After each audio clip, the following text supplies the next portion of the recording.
Dance Kid Dance Tour. Live in Des Moines. Wells Fargo Arena, Friday, April 25th. With special guests, Beartooth and Morgan Wade. Get tickets now at HiVTix.com. It's about to get heavy. Shinedown, live in concert. For more, visit Shinedown.com. Bacon, exciting to chew. Bacon Fest, we're expecting you and love, Iowa bacon love.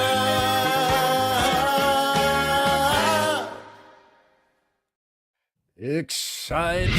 Murph and Andy, proudly presented by Ramsey Subaru, live and on demand across Iowa everywhere. From the Channel Seed Studios, this is Murph and Andy. Murph and Andy, connected by cellular advantage. Man, that guy is enthusiastic about Ramsey Subaru. We are glad you are with us here on a Murph and Andy Monday. Andy, it's a National Championship Monday. Game tonight tips off at 7:50 p.m. Central Time, which actually is moved quite a bit earlier after all the complaints. So they have moved it up, but that's still almost 9 o'clock on the East Coast. Yeah, that's a late Monday night. There's no good way to do this, no perfect way to do it. Maybe it's just kind of like one of those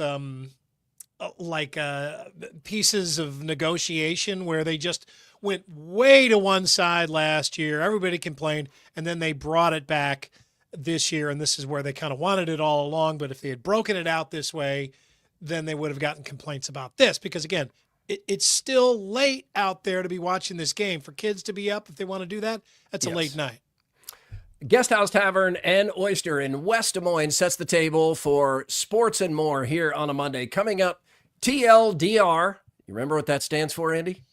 Absolutely. Okay. Also, Crown, Nebraska. That's coming up. And funny or offensive? That'll be in more. Guest House Tavern, Northwest inspired, Midwestern hospitality. Right now it is high or low since our last show. Presented by Wealth Charter Retirement Planning and Tax. You can find the experts at Wealth Charter Retirement Planning and Tax. Just jump on the internet, do a quick Google search, look up Wealth Charter Retirement, or just go right to wealthcharterretirement.com, and you can be on your way to better retirement planning. I feel like Wealth Charter is getting some phone calls right now. Like, what is panicked. going on? Do I need to panic? What's the strategy here? I would imagine it's a busy time for Wealth Charter, and we're coming up on tax deadline. I can imagine they're answering a lot of questions. I think they're probably telling a lot of people, just don't look right now. Take look your away, occupy yourself with something else.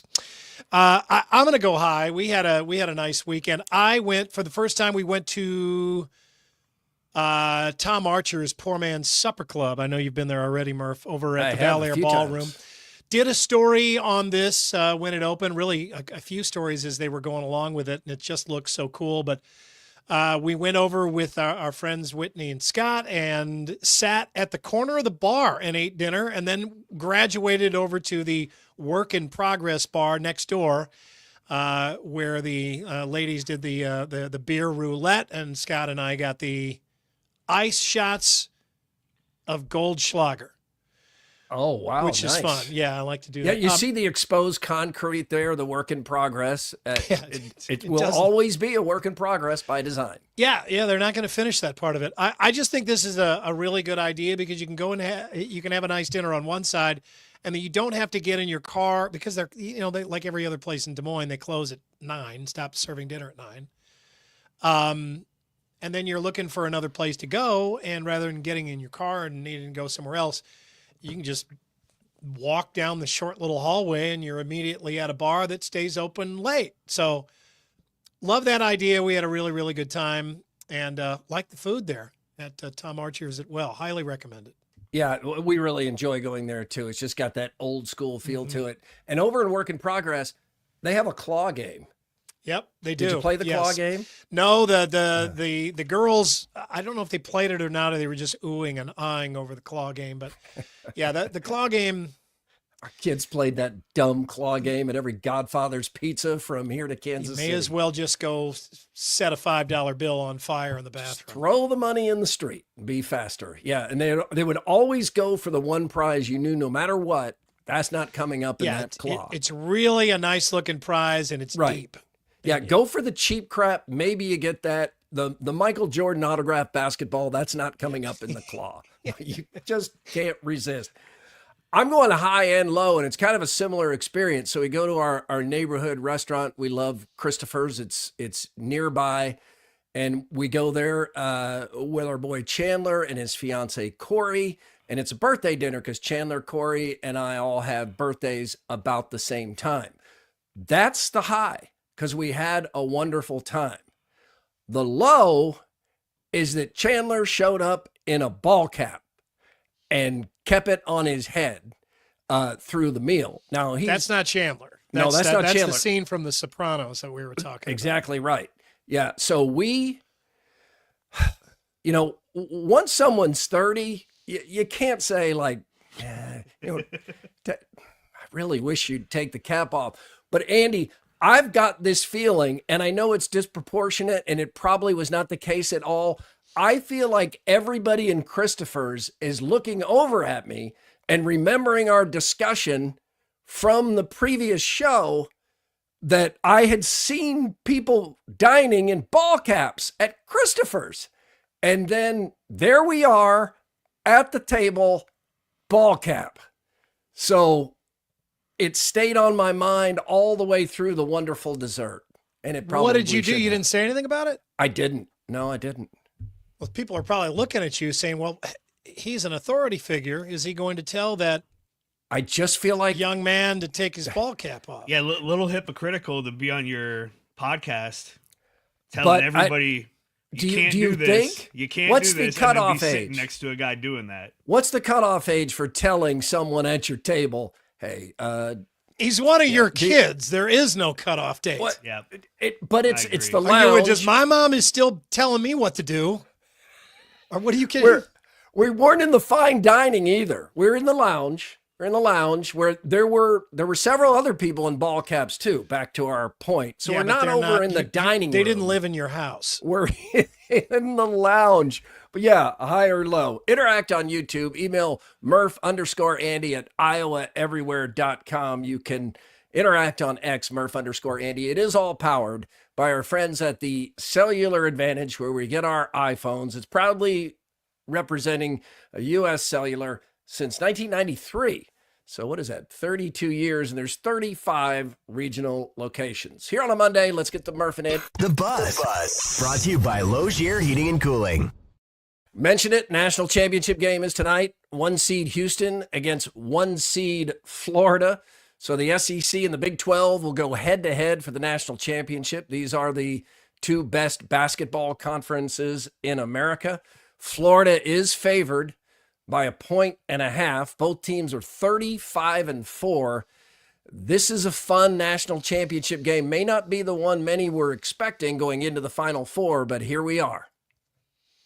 Yeah, I'm cool with this. And as the survey showed last week, the nation should be happy with seeing Houston, for Houston. In the championship game. That was most people's pick.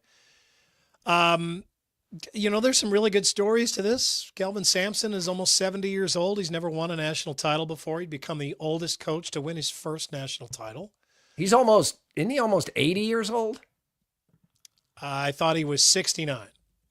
I think he might be 79. Well, maybe I'm wrong about that. I don't know. He is 69. Oh, you're right, Andy. Yeah, put that. Good job. He's pipe and almost smoke so it. that makes him the oldest. I would have thought somebody was older than that. Gino Oldest- Auriemma became the first septuagenarian to win a national title, men's or women's, yesterday afternoon. So. Interesting. The oldest to win his first title. I think there has been some coaches that have been older than Gotcha. 69, but it wasn't their first title.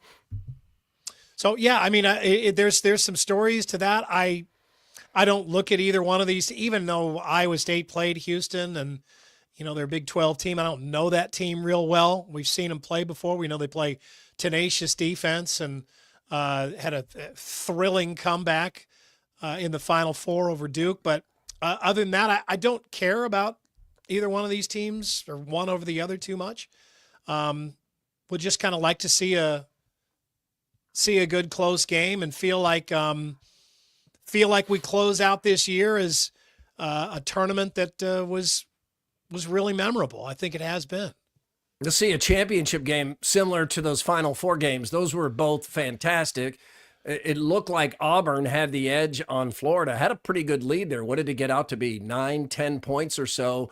But Florida finishes in that game. Walter Clayton was sensational. So Florida comes from behind, beats Auburn, advances to the championship game, as many of us expected.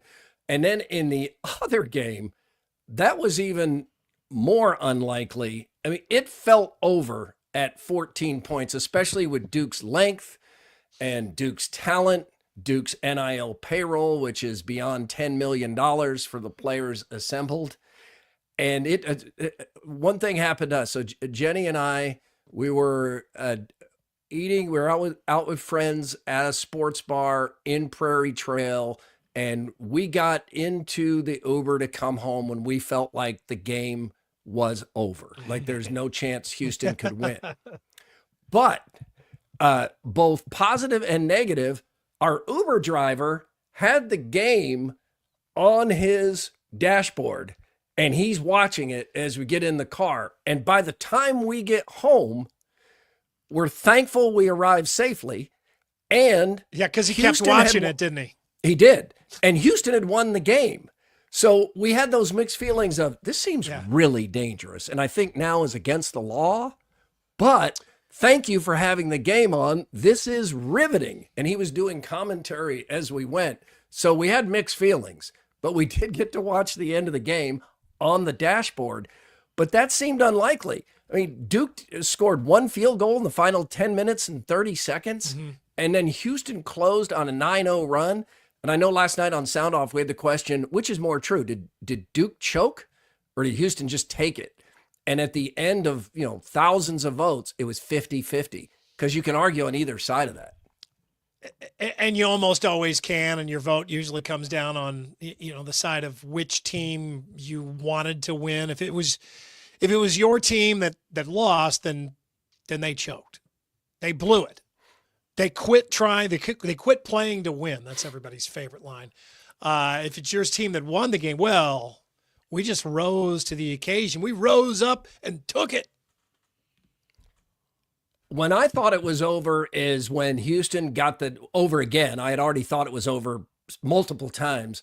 But when it got a little bit closer toward the end, and then one of the players gets a technical foul for slapping the ball as it's being inbounded, and Kelvin Sampson is just beside himself because it's such a silly foul to get. You can't slap at the ball when the guy's throwing it inbounds. And somehow Houston just relentless with the defense. Instead of fouling, just keeps the pressure on. And really what you saw at the end there was experienced guys who were older and had been together and had been in some close games. You remember that epic comeback against Kansas earlier this season. And then you have Duke, a team that has 3 one-and-dones, 18, 19-year-old guys. They pretty much blew everybody out. They hadn't been in a lot of close games. And when that pressure turned up, Houston was just better at handling it than Duke was. Well, this is impressive still. I really thought that there was going to be a longer drought for Duke after Coach K left. But what was it, 3 years or so? They were back in there again, 2 years, 3 years, and back in there again. So they had a really good run. But I'm happy to see the Big 12 represented and see some new blood with a chance at a championship. But it's been a while since we've seen Florida win one. It's been the Billy Donovan years. Yeah, all those years ago. Yeah, Duke hasn't won a national championship in, I think it's 10 years, and they've had like 35 five-star McDonald's All-Americans during those 10 years. It definitely is hard to believe it's been that long since they won. Let's get a quickie poll from WCI Pools and Spas in Ames and Urbandale. Who wins? Make the call. That was very soothing. That was relaxing. Thank you. Thank you. Little pause and some you bubbles. make the call. Who wins, Florida or Houston? I think Florida wins. I picked Florida to win. I'm going to stay with this, but boy, I'm in the minority here. Yeah, I mean, when you see what it took for Houston to win that last game, you wonder if they, spent the tank there. But I'll stick with them. I would rather see Houston win this game. Yeah, I agree with Andy. And for a lot of the reasons you just said, Murph, if you get into a late game situation, who do you trust? This Houston team's been through it. They have a really good coach. I think they'll pull it out in the end. Yeah, I would rather see Houston win, but I think Florida's going to win. You're on Houston in both cases. Rather see and think. Are you Yeah, I talking to think me? No, Andrew. Okay. Both of us. Yeah, Yeah. both of us. Mm-hmm. Everybody's welcome. Don't really care. Okay, let's move right along then to the additional hot topics. UConn destroys South Carolina. Talk about a national championship beatdown. It's hard to believe. 29 points in the championship game. AZ Fudd was voted most outstanding player. That sounds like a cartoon character. AZ Fudd. It's Elmer's great-granddaughter. Oh, Sounds I like didn't somebody know that. Andy grew up with. Okay, that all makes AZ sense now. Fudd. Sarah Strong, a freshman, 5-star. She was spectacular at 24 points. And Paige Beckers, 17 points, gets her championship, the 12th for UConn and Gino Ariema. They're all, since he took over as head coach, 12 championships. And this was not a competitive game. No, not from midway through the first quarter when UConn started building a lead there. I honestly, I was familiar with more players, and I honestly cared more about this game than I will tonight's game. I always care more about men's basketball, but we've gotten to know these programs through following Caitlin Clark and the Hawkeyes over the past number of years. And I just kind of knew the storylines, and I kind of am more in tune with, just sort of what this game meant to players, to coaches. And I mean, you certainly, we've been very familiar with South Carolina and Dawn Staley, not as familiar with the players. Most of those that we saw Caitlin Clark play against are gone. There's a few of them that are still there. What's the one? Kapow Pow. Yeah. Love that That's name. a great name. Yeah. They have kind of a new roster, and Yeah. they're They're going still to be great. really Yeah. good. Yeah. They Yeah. just absolutely. can't score enough to win this championship. But Paige Beckers, I mean, you're watching her because you're like, okay, is she better than Caitlin Clark, or how does she compare to Caitlin Clark? So you're just kind of watching through that lens, and then you can't help but wonder what happened to UConn. I mean, they seem to have women's basketball in a chokehold for the longest time. They were just far and away the best team out there. Remember, it was like UConn yeah. and a gigantic step down to number 2, or just, a pool of like 2 through 6. And that's after UConn took it from Tennessee, after Tennessee Right. just dominated for a couple decades. And so you were just kind of wondering, well, have they lost it? And clearly the answer is no. But and then you watch Paige Beckers, and you're like, okay, she's going to be the number 1 pick in the upcoming WNBA draft, and that happens really quickly. And then what?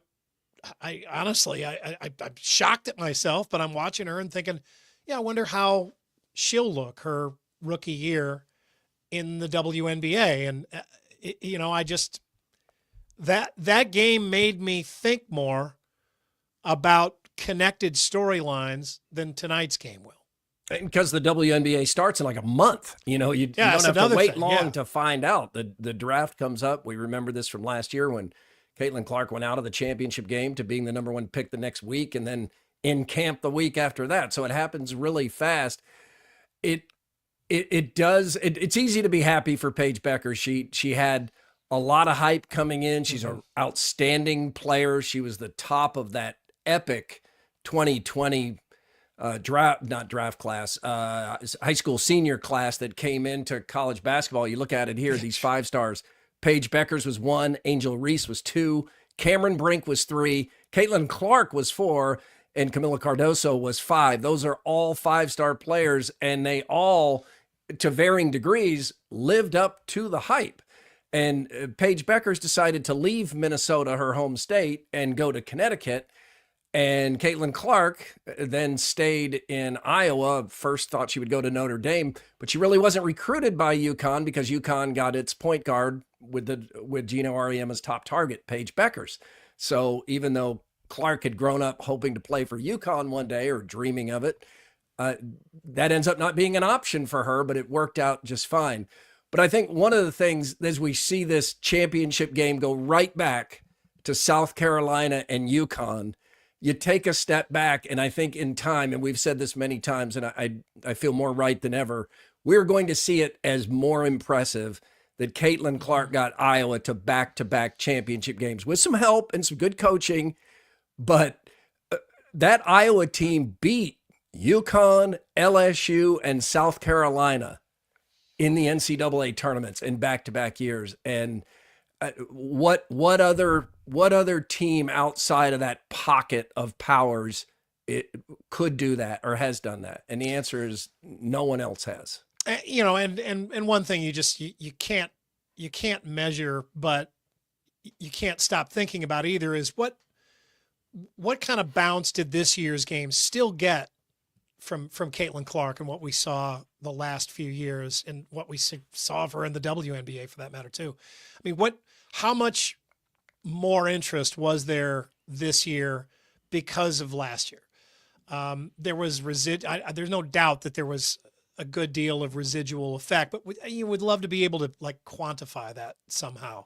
We'll find out ratings wise, because last year was almost 19 million, which was more than the men's championship game. And it was played at the same time on the same networks.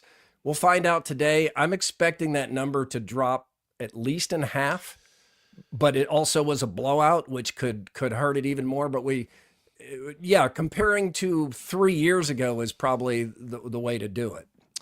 Yeah, I mean, it still had some storylines. It still was an interesting matchup. It was, I mean, I think if you were trying to draw up the most interesting championship game, this is probably the way you would have drawn it up. I mean, I think you would have picked those two programs.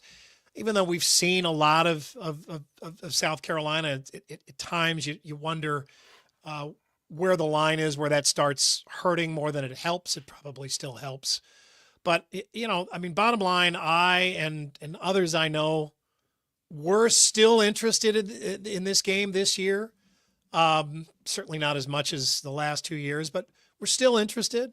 Right. And I would guess that much of the nation did that, felt that way too. So bottom line, I mean, women's college basketball is in a much better place now. No doubt. And it's too bad Juju Watkins got hurt. She's a big star. Yes. But the way the bracket was set up, you could only have Paige Beckers or Juju Watkins in the Final Four. And they're probably about the same level of stardom. Mm-hmm. I don't know. I think you could hear some people argue that Juju Watkins is a bigger star. And I could hear people making the case for Paige Beckers. Here's Beckers after finally winning that elusive championship. So many emotions. Gratitude was the main one, of the journey, of the ups and downs, of everything that it took to get to that point, and just overwhelming joy, and just so happy for every single person who was a part of this journey. And so just to be able to sum that up in a few words, joy and gratitude would probably be the forefront. That is Paige Beckers. Easy to be happy for her. I don't know her, but she seems like a good person, and I think she's handled all the hype and expectations, which on a teenager have to be a lot to handle. One of the things swirling around that kind of interrupted our weekend, and I'm not somebody who subscribes to the ultra fan insight that like Chris Williams and other places provide, but I know there's been a lot of discussion about Josh Jefferson at Iowa State, who everybody knows to be really happy and content at Iowa State. He's not in the transfer portal, so no one was worrying about him until rumors started to circulate that some program somewhere had come forward and through an agent had offered him so much money that he had to think about it. And of course, this is going on everywhere because this ridiculous system has absolutely no guidelines or guardrails or whatever you want to call it. So you don't have to be in the portal to have somebody. And something we probably don't talk about enough, Andy, is that these agents are incentivized to just go out there and try to get the best deal, even if they have a player who is happy where he is and content and is not asking for anything. For the agent to make more money, they have to get an offer for more money. And then if that offer, real or imagined, is there, they can then use it to go to the existing program and say, you're going to have to come up with more. Yeah. And, as surprising as this might have been, it's not surprising in the slightest. I mean, you knew that this would come. When you get into big business or big money for that matter, you get agents, right? You get people that, you get reps, somebody that, does that work for the player to try to get the most money and shop that player around because, anybody that's ever looked for a job before can attest that sometimes that's kind of a job in of itself. And when you got a lot of money on at hand, chances are you got people willing to step up and do that work for you. We hear that it's a family member. Often is. Which I don't know if that's good or bad. My dad always acted as my agent, which was great because my dad was a contract lawyer and he was really, really good at that kind of stuff. Now, those TV contracts must have given him a small heart attack when he read the language in those because they're so one-sided. I could hear him reacting to it in the other room. If we were ever in the same place, sometimes I'd be in Wisconsin. I'd be like, Dad, would you look over this contract offer I got? What in the hell is that? What? I've never seen something like this before. What in the world? That's the most one-sided thing. This isn't even a contract. Yeah. But other times, I think when you have a family member, who does not really have any experience with that kind of stuff, and I imagine this happens all the time, you wonder if that family member is actually helping that athlete. And then, of course, you can't help but wonder, who they putting first here, the athlete or themselves. It's difficult because we're way past T-shirts here now. We're talking about, in some cases, life-changing money. We need to ditch the NIL term altogether, I think. There are some applications for that, but I almost think that we should come up with a new word for that too, just so it stops getting confused with pay for play. It is a mess, and I think the thing that has really settled in with me that I dislike the most is that you are de-incentivized to be loyal. Like if you have a Taman Lipsey or a Josh Jefferson or even a Price Sanford who grew up a Hawkeye and wanted to be a Hawkeye, now his coach left or was fired, so that changes things a little bit. But in many cases, people who are happy and content where they are, they're not going to cash in as much as the guys who are willing to into the portal, or women into the portal, and have a bidding war start. That's how you get paid. And then what you have happen, if you do end up staying with the school you've been loyal to after getting more money to stay, then you have other guys in the locker room that understandably go, well, I've been loyal. What about me? Why shouldn't I get more money too? And there's no good answer to this nonsense right now. And it really is turning people off, but we just had record Final Four ratings. So I don't know when the bubble bursts. Yeah, I don't know if that has any effect on those ratings. I don't think it does. But I think that, I wonder the effect that it has on the team atmosphere in the locker room. It's got to impact it sometimes. We've seen these these really talented rosters implode. Sometimes they don't work, and that's probably one reason. Yeah, and it's just really uneven. I mean, you just have I don't know. I mean, you got boosters that will step up and say, "Hey, I'll give money for this guy." They try to run it all through the collective, but there isn't anything requiring the collective to be the sole source of pay for play money that goes to a player on a team. I mean, they don't have to do it; they can just get it from somebody else. If a rich car dealer or some investment banker just wants to step forward and give one player a big check and not give it to anybody else, I mean, they can do that. I don't think there's any rules. There aren't any rules. I mean, that's just something you just like universally say. There aren't any rules for that.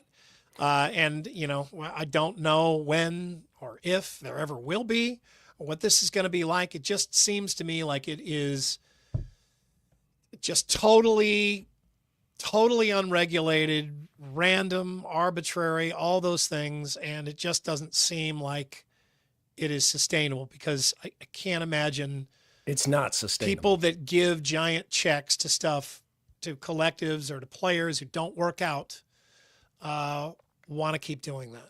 Everybody is free to do with his or her money whatever he or she wants to do, and I get that. And I've never been enough of a fan of any one team probably to understand this kind of thinking.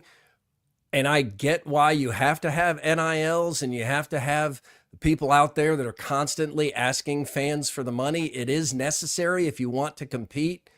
But I under no circumstances would donate money to pay players when hundreds of millions of dollars are coming into the university and these conferences.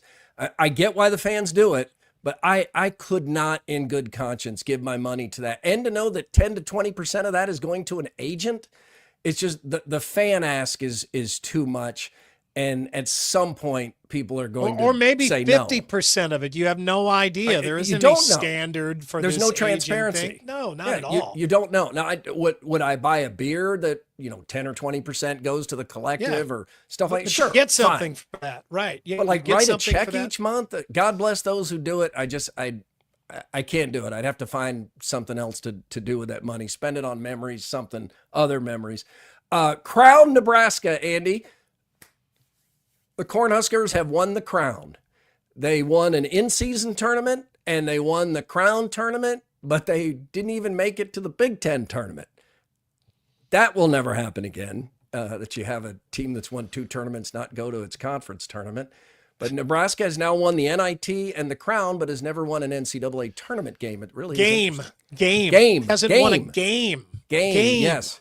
I did see a reporter or someone who covers Nebraska last night who said it was thrilling to follow the Crown. It was exciting, and we've seen this happen with the NIT before. I've seen Iowa State fans get fired up for a deep NIT run.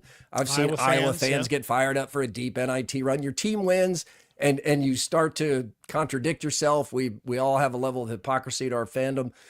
But he was saying, I really, this was so much more exciting than I thought. I honestly want to know from fans, would you rather have a Crown championship or win one NCAA tournament game and then be eliminated? And there were a surprising amount of fans, at least who voted in this unscientific poll, who said, I'd rather win the Crown. Who said that? Give me a break. Oh, come on. We've done this poll a whole bunch of times in the past with the NIT, which is actually a known commodity. I don't even know what the hell the Crown Championship is. It's in Las Vegas. Like Crown Royal. This is what Iowa is going to play The trophy in. comes in a little velvet purple bag. If Iowa hadn't fired Fran McCaffrey, Iowa was going to the Crown, and he was even talking about that in the run up to it. And there were teams with losing records in the Crown. Well, hey, is this something that Nebraska fans are able to use against Creighton fans? I mean, I don't think so. Does it help our friend Fred Hoiberg? I hope it does.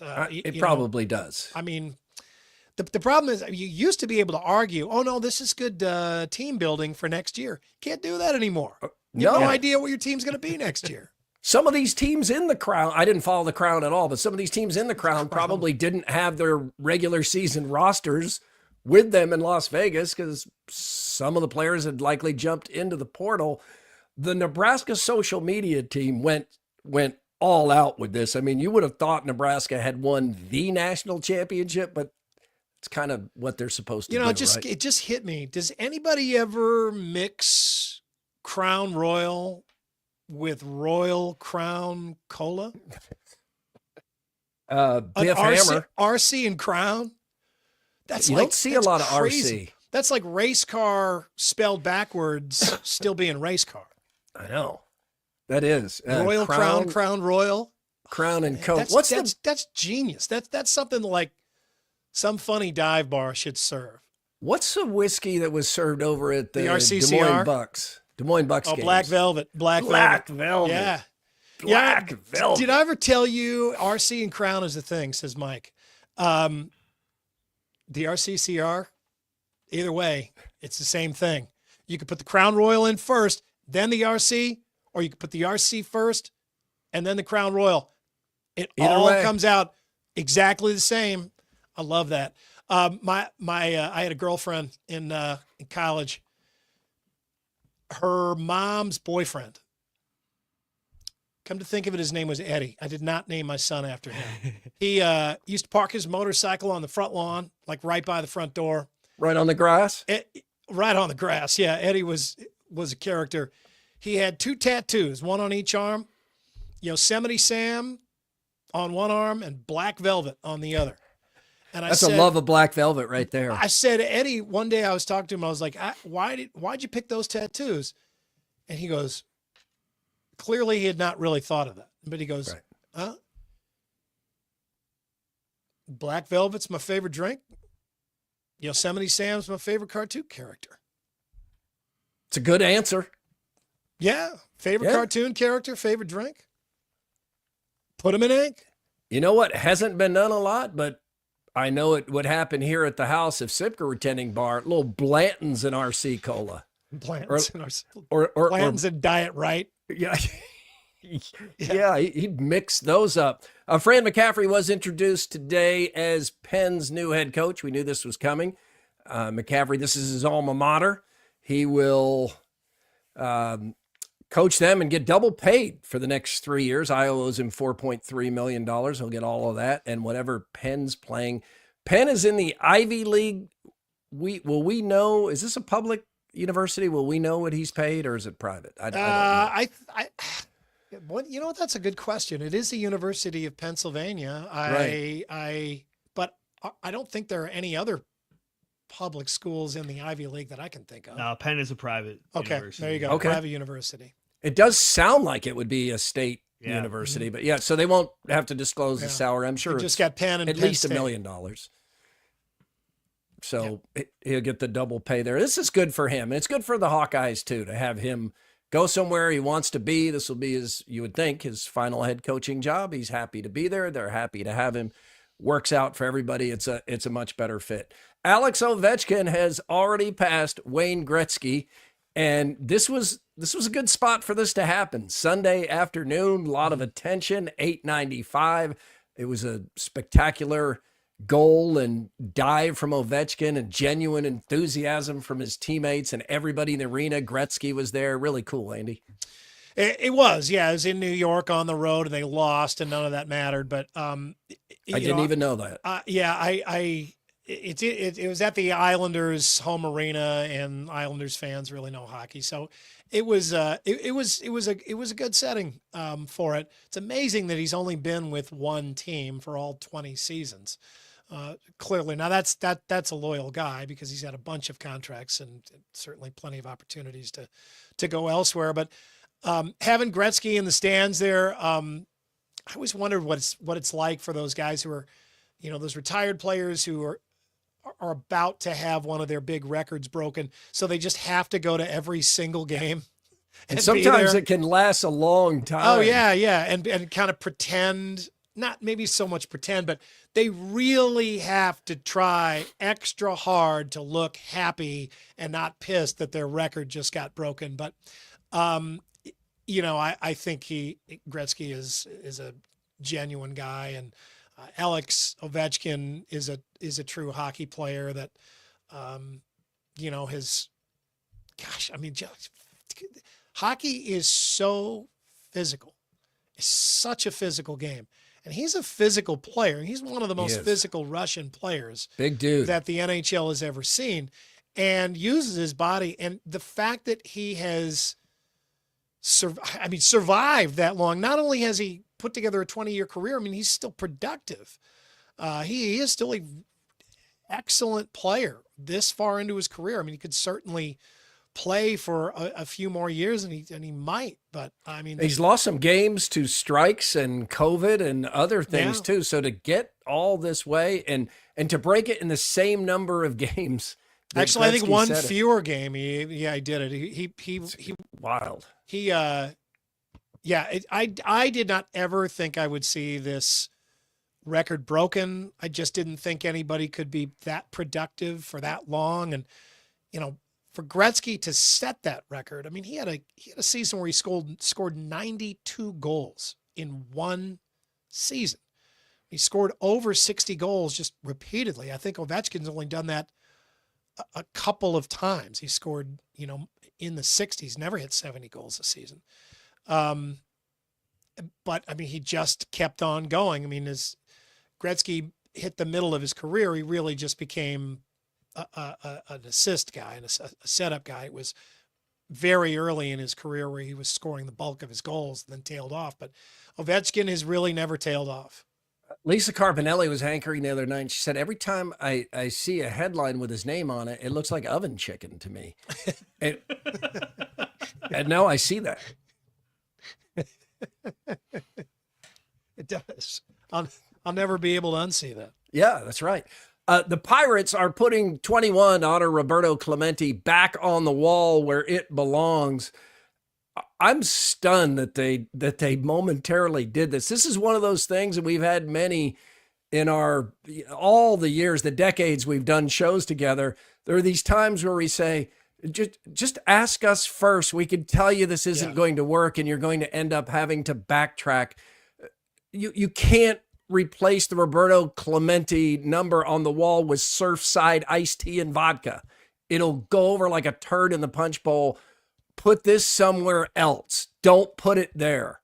Save you the trouble. There's a bit of a catch to it. I mean, you can see the 21 there on the left, and then you see the other Clemente 21 on the right. So yes, they put that up just maybe last year or 2 years ago. They put that special one up there. It hasn't been there all along. They put that there to honor him.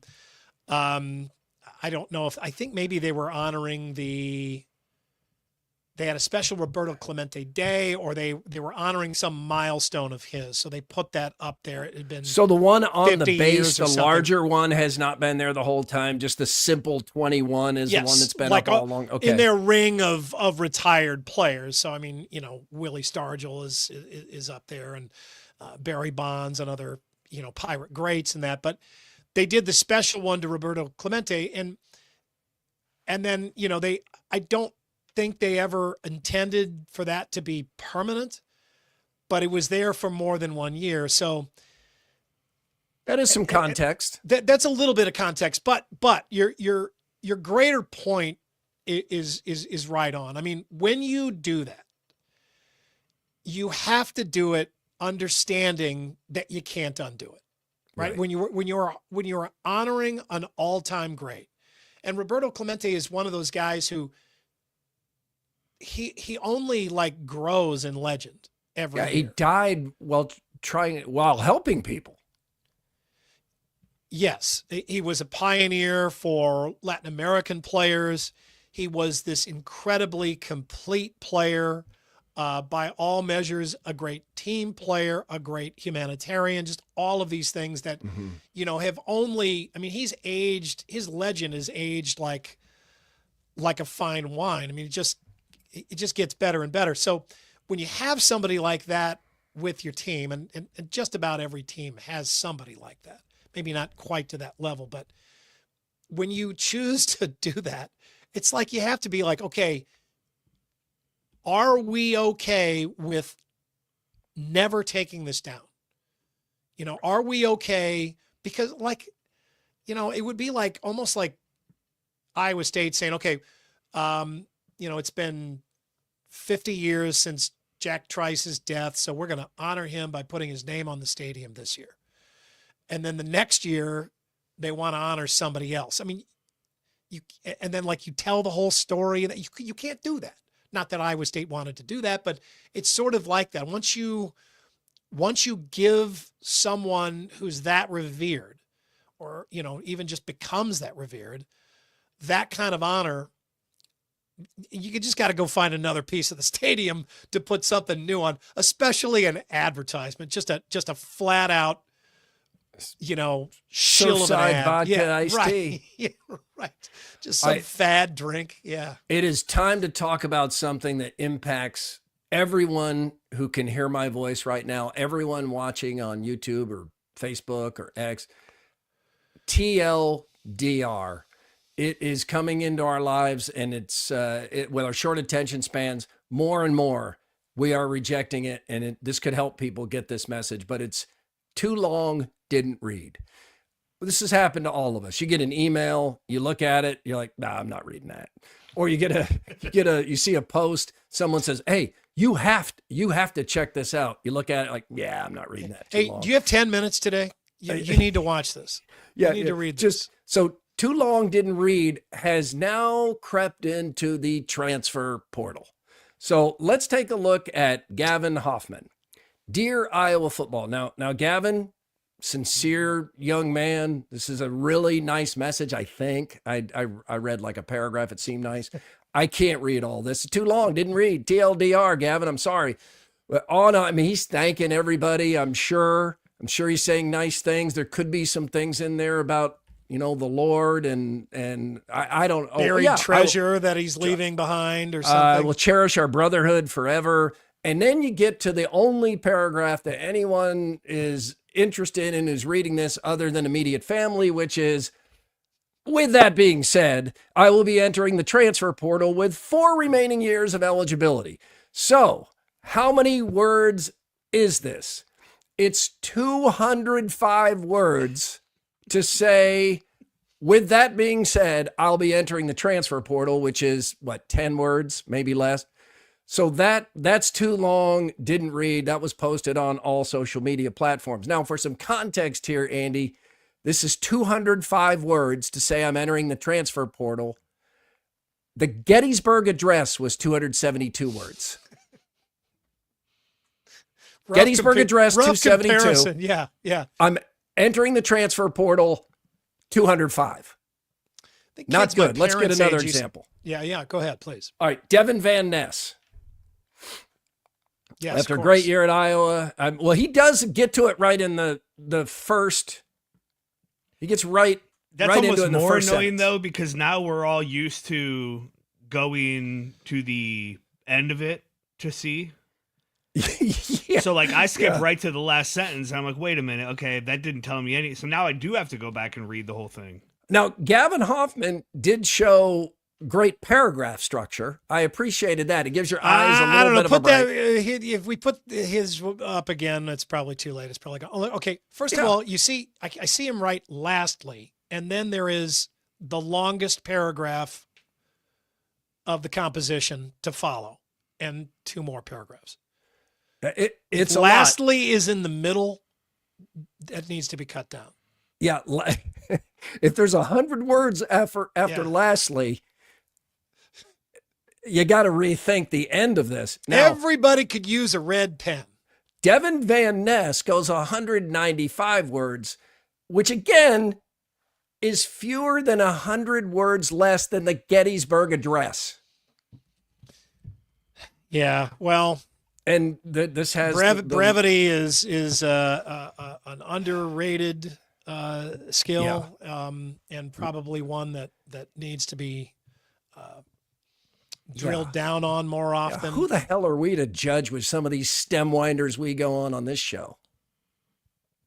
Well, everything that we say is interesting.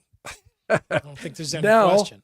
Here's Chuck Norris telling a Chuck Norris joke. And I bent down and I petted him, and all of a sudden you heard this like that. So the trainer says, "Get up very slowly and back up. So the tiger did. He slowly got up and backed out. How many times did he tell that joke? Up to you. Yeah, that's good. If you're Chuck Norris, you can tell a Chuck Norris joke, I guess. Confluence is the official beer of Murph and Andy. Andy won't be cracking one open today like he did Friday.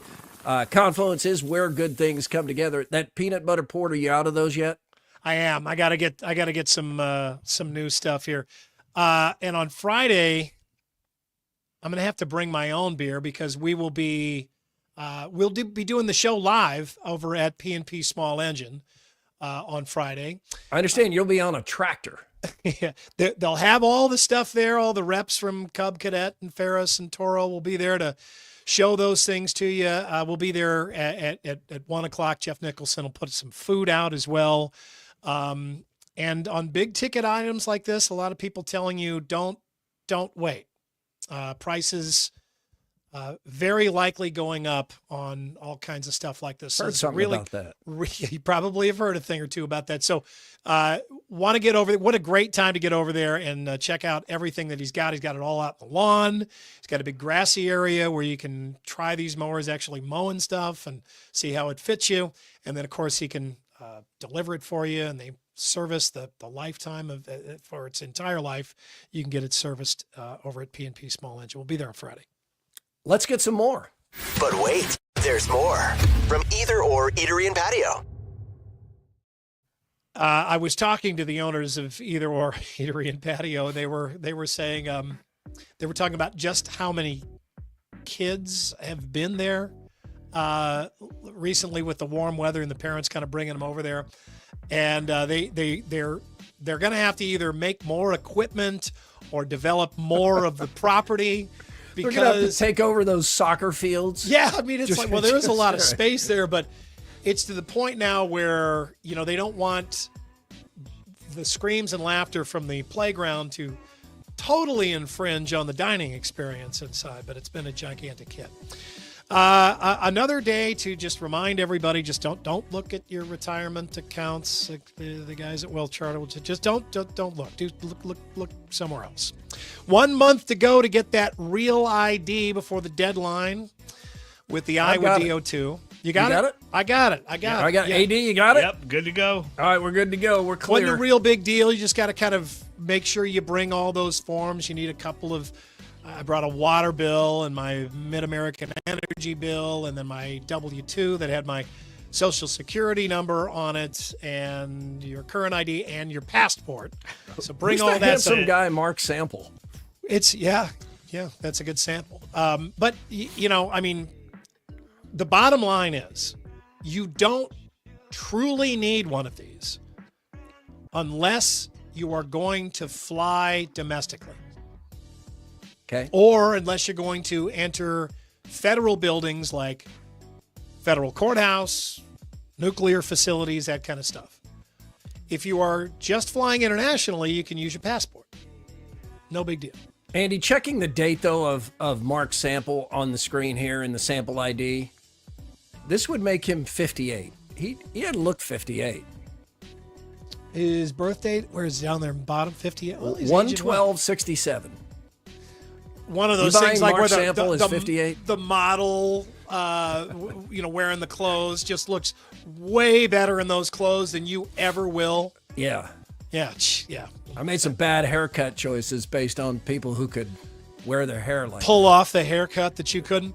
You know how many women got the Rachel? Oh, like they were everywhere. You know how many looked as good as Jennifer Aniston in that haircut? Not many. Not as many. All right, you can stop placing pre-orders for the Nintendo Switch 2 gaming system. Everybody talking about this. Nintendo has put them on hold so they can, quote, assess the potential impact of tariffs and evolving market conditions, unquote. The physical release date of June 5th remains unchanged, and the price is still set for $450, but it wouldn't be a stretch to think changes might come as the situation becomes more fluid. My son has already asked for one of these. Yeah, same. What's it cost? $450. But then the games, the games I've heard they're $90. Yeah, the Mario Kart World, okay. which is cool. It's like an open world Mario Kart, Yeah. but yeah, $90 For the $450 physical to get cartridge. started. $450 to get your foot in the door. just to get the thing. With the Nintendo Switch 2. The Switch 1 has been great. Yeah, it's awesome. But that came out in 2017, so it's rolling up on 10 years old. We need to look in, Murph, on a first date gone wrong. Not sure how this is being recorded, but it seems real to me. The woman on the date is ordering food. The man she's out with is apparently paying for that food, but the woman is adding some to-go orders on a first date to take home to her kids. All of this, what I'm going to order, you can do this to go. To go? Yeah. Okay, now hold on for a minute. How much stuff did you just order? How much you got, ma'am? How much you got? I have calamity puddings and wings. Those are going to come from here. And then I have a spinach dip. Spinach dip to go. Buffalo sandwich to go. Buffalo and sandwich to go. Chicken tenders to go. Yeah, that's all I have for I got 3 children. You know that. You got 3 children? Yeah, so I'm going to order all this something. And this is our first date. Ain't trying to be funny. This is our first date. I'm not taking care of your children. Am I crazy or she crazy? I mean, I'm just trying. Am I crazy or she crazy? She's not trying to get it. It's our first date. Do I supposed to take care of her children? I'm not going Look, to get it. I don't give a damn. Where you from? Look, I'm so sorry. We need to talk about it. We need to time out. Keep the other stuff we ordered. We're going to time out on the 15 to go order. 15 to-go orders. JT the Nut is right. Oh, hell no. The woman wants to take all these extra items home to her kids on this guy's tab. The audacity. And yet I know this is possible because you recall the story of Cade on one of these dates. And girl went shopping. She went shopping and got up to the front with like 8 items or so and just looked at Cade like he's supposed to pay it. And he's like, are you expecting me to pay this? I don't have any money. I can't believe someone would. No, and get out of there. No second date.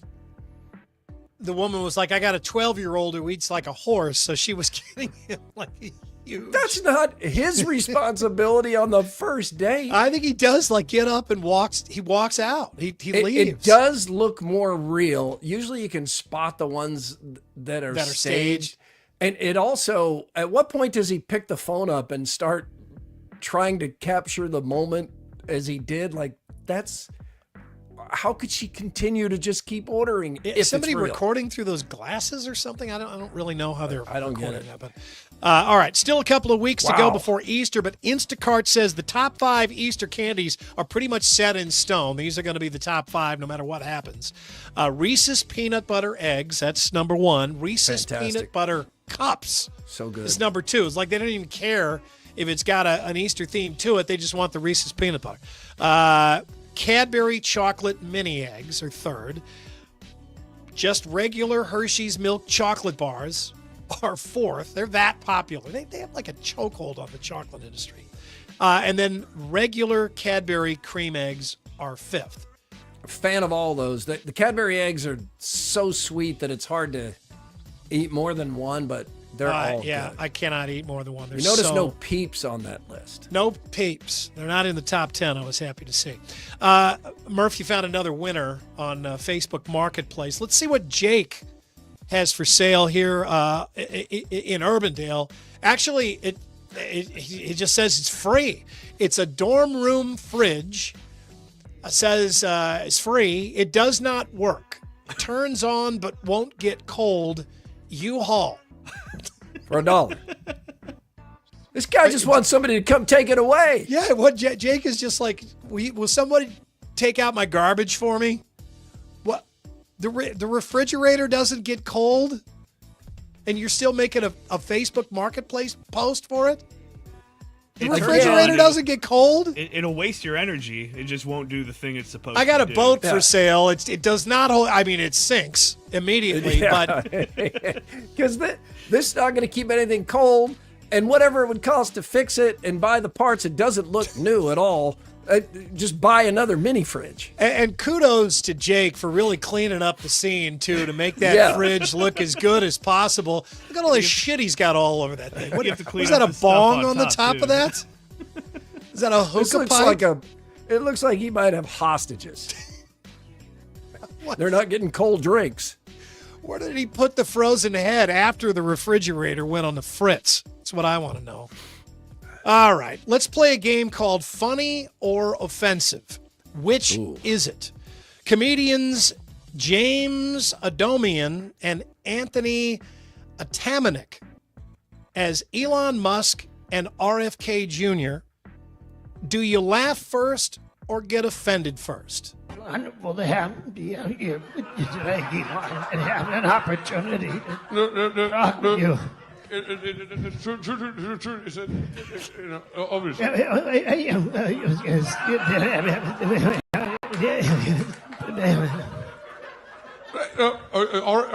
it's okay if I call me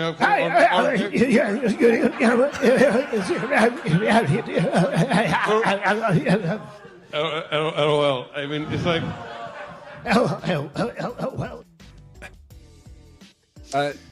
I laugh first. Yeah.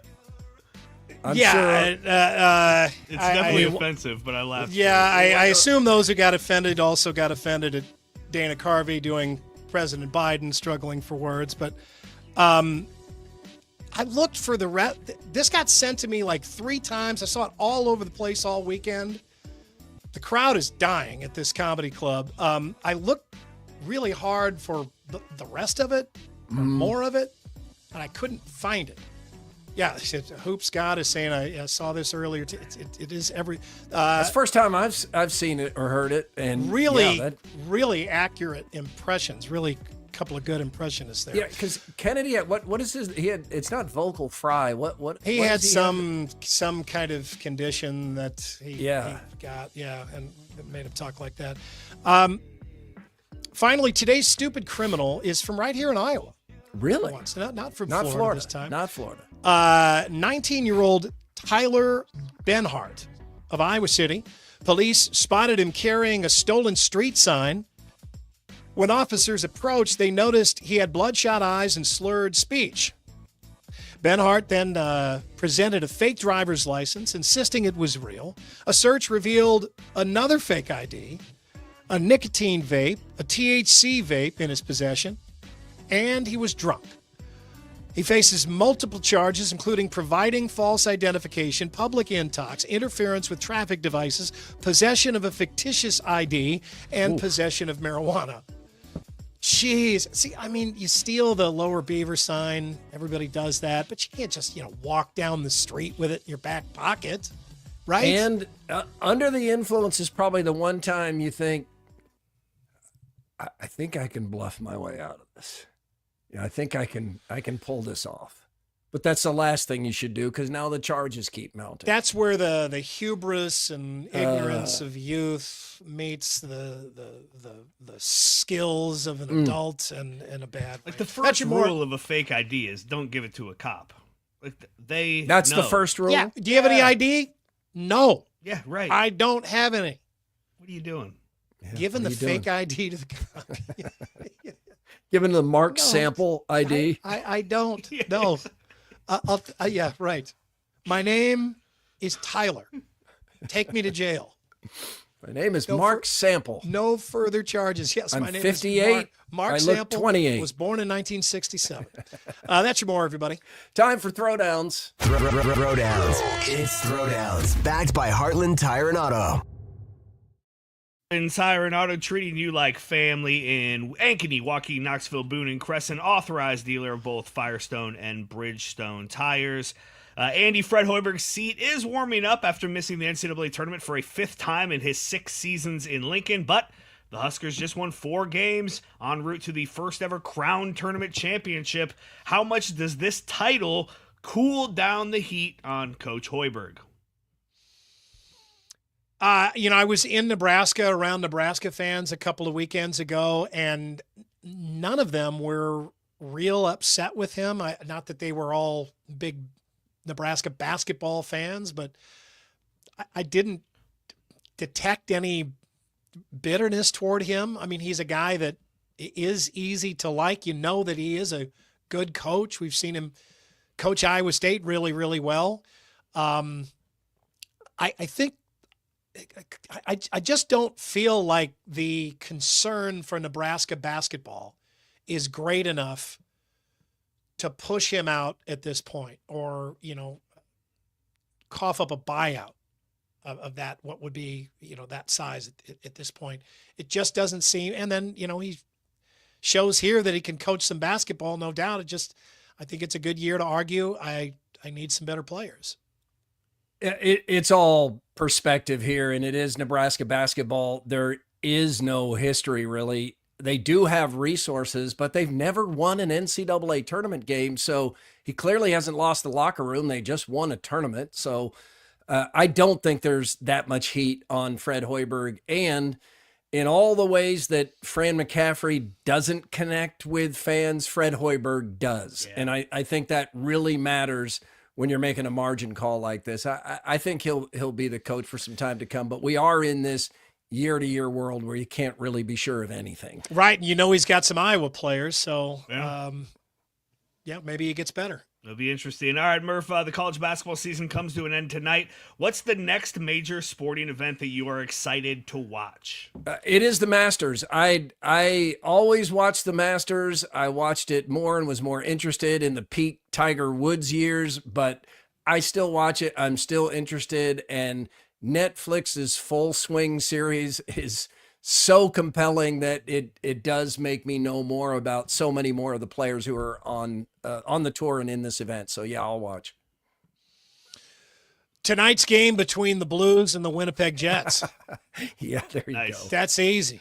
13 in a row. Looking for 13 against the best team in the league. Looking for 13. Yeah. All right, Andy, we've got a nice vinyl collection here at my house, and we sort by genre. I saw you bragging about that over the weekend on Instagram. Yeah. This weekend, I got a copy of Metallica's Black album. Their self-titled album came out in 1991. For sorting purposes, I don't have like a heavy metal section or anything like that. So for sorting purposes, does this album belong in contemporary music or classic rock? Classic rock it belongs in. Yeah, for sure. I mean, 1990 is a really long time ago. Would you put like Nevermind? Would you put Nirvana in classic rock?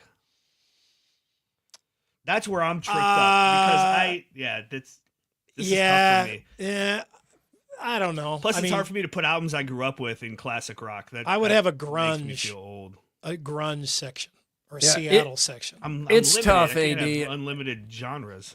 I'm sorry, it's tough. It's classic rock. We are among the few people who work at Iowa Everywhere who were actually born when this album came out. It's classic rock. Yeah, that's a fair point. All right, 35-year-old album. So if I'm in high school, that would have been like an album from like the 50s. So then do I need like an oldies section for The Who and all the real Why are you still rock? Sticking with this genre? How else am I supposed to do it? Alphabetically, baby. Just put them all in alphabetical order. I got like a 1,500 vinyl. I'm not going to do that. Jeez. I hope Kay doesn't. Do you have that many in Something that like collection? That. Yeah. Jesus. You got more than I do. Mine are alphabetical, but they're so packed tight, like they get smushed and I can't read them. Grimaldi's fan photos. Send your fan photos to Murph_Andy at IowaEverywhere.com. We give away a $50 gift card from Grimaldi's Coal Brick Oven Pizzeria in West Des Moines and District at Prairie Trail, Ankeny. And this is one of the more unique photos we've had. AD, what do we have going on? Yeah, these are my kids, so I'm not trying to win. But we went to the Iowa Wild game yesterday afternoon. My family did. It was Batman Day. So Batman, Superman, Batgirl, Wonder Woman were all there. My daughter dressed up like Batman and pounded on the glass and talked shit to the goalie. So that was fun.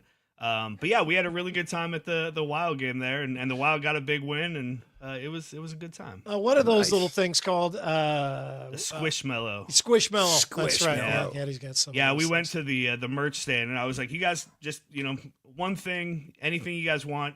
Both kids got a Squishmallow. Oh, okay. Yeah, one more damn stuffed animal. Yep. I don't mean to keep going back to Mark Sample, but is that him as Superman in your photo there from the Grimaldi's fan photos? I like how it's like, yeah, it's a Wonder Woman, Batman, Superman, Batgirl, and Charlie.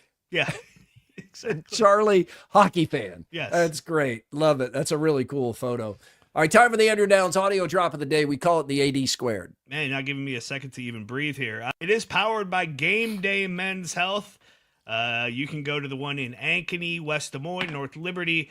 Check them out. I go each and every week to get my testosterone boosted. Last Thursday when I was there, I saw Chris Williams on his way out and Brent Bloom on his way in. So, hey, go there. You may see one of us there. As the college basketball season ends, this is always kind of a rough time. We have to look to other sports. So let's take a trip to Big Ten softball, where the announcer jinx hit Purdue hard this weekend. Yeah, to be completely honest, this is the worst possible matchup for Purdue right now. Just seeing Kraft at the plate when the inning has already gotten out of your hands. You don't want to see someone that can put the ball over the wall at the plate, and there it goes. And Kraft, right on cue, over the wall. Nothing she can do but look at it. I don't even think it's a jinx. I think it's great analysis. Yeah, right, exactly. Yeah. It's almost like he's predicting what's about to happen. There it goes. And there it goes. Oh, my goodness. Quickie poll results presented by WCI Pools and Spas in Ames and Urbandale. Call it. Who wins tonight? Is it Florida or is it Houston? 70% of you think or want Houston to win this. 30% going with the Gators. Looking forward to it. We get the one shining moment at the end tonight. AD, are they back to Luther Vandross with that? I believe so, yeah. I think so too. Yeah, I just watched that. They've tried a couple documentary on different, him on Max. It was good. Jennifer Hudson. They've tried some other things, and it just never really sticks. It's not a good song. It just has the nostalgia of. It's what just it been is. the song. Yeah, You would never play it in your car. Yeah. Hey, we'll get some put it on a Drake and some Iowa State in that, right? It'll be quick probably. Hey, thanks for being part of Murph and Andy here on a Monday. So glad that you made the choice to spend some time with us. We know you have many options. We really appreciate it. We appreciate you supporting local media. And please like and subscribe. Invite your friends over to the party. We're back Wednesday, and we hope you are too.